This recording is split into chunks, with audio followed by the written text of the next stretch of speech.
Oh, that's so hilarious. Meet Rami the goat. Believe it or not, he's a therapist of sorts. He's an attention hog. Rami lives at Catcher Meadows in Potomac, where young people of all ages can come for therapeutic, social, vocational, and recreational programs. Well, the idea of therapeutic recreation falls up under the category of what's called farming for health. She's a fainting goat, and this is a type of green care farming that we're doing here at Catcher Meadows, where it's not that you have to be necessarily a licensed therapist to be able to work with youth in a therapeutic way, and it will expand the idea of therapeutic recreation into farming, where they can actually also gain some skills and feel really good about themselves with meaning and purpose. Catcher Meadows is an inclusive green care farm and animal sanctuary on 6 acres in Potomac. The goal of this nonprofit is to bridge the gaps for young people with neurodevelopmental issues. The goal, to reduce stress and provide a safe recreational space to socialize and learn job skills. Come on in. Iris is a junior at Churchill High School. She's been coming to the farm for more than a year. When I come to the farm, it's basically me stepping into another world where I'm free to be myself, because when I'm at school or any social places, I feel like I'm being watched and in a point where I'm uncomfortable. But when I'm here, I'm free to be myself. So I have this kind of peace within myself and happiness. And these animals are really soft. Iris helps with registration for events at the farm and also gives tours. Her mother, Kamali, says it's given her daughter confidence. Not even begin to say how much it has helped Daria. She had so much of anxiety and depression, and she has come a very, very long way. Council Vice President Gabe Albornoz chairs the Council's Health and Human Services Committee. Susan's set up an exemplary program because you have the natural environment and the animals and the connection with the animals and the work on various projects, which is therapeutic in its own right. But then in addition to that, you add the very intentional and wonderful curriculum that she has established that meets students where they are.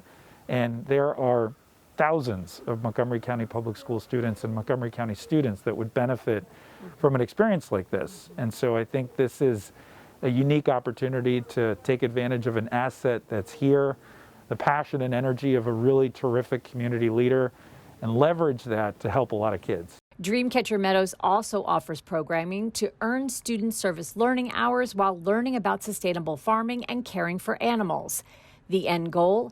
To provide these programs through MCPS and Montgomery College by showing this work is a valid way to engage youth in the community. We've designated a third of our county in an agricultural preserve.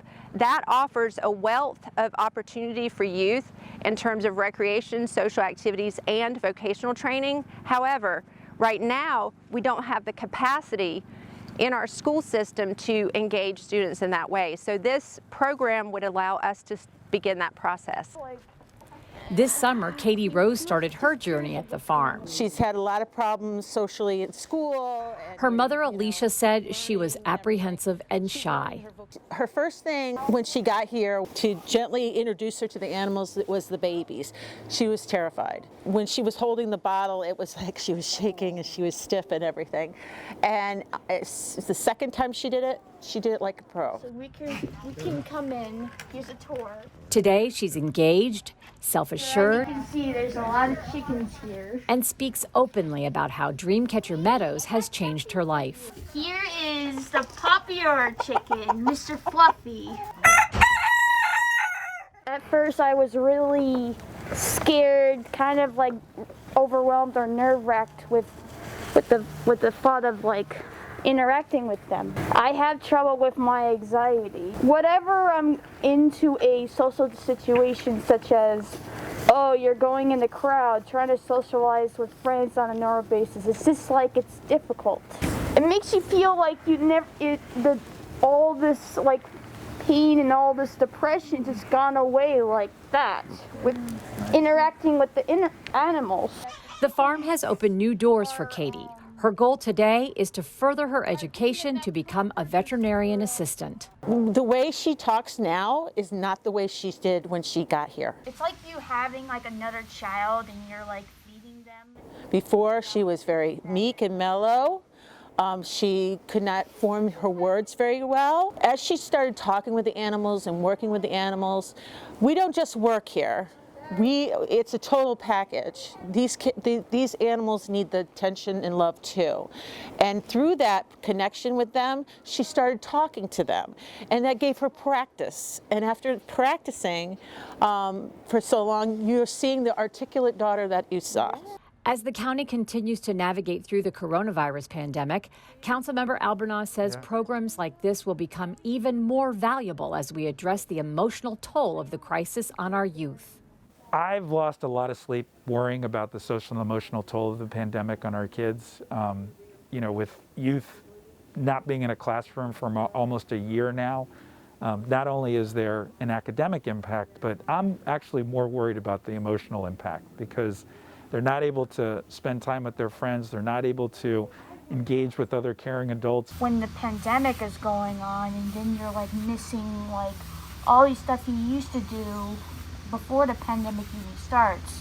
And then when you're going to somewhere that you volunteer with something that is outside your boundaries and not be sitting home all day, it kind of feels like it's a great experience. And so I think we need really active solutions, really dramatic solutions to help address the unique needs of our students because they have fallen so far behind on so many levels. It's solutions like this that we have to look for. For more information about Catcher Meadows, visit their website. Reporting from Potomac, I'm Susan Kennedy.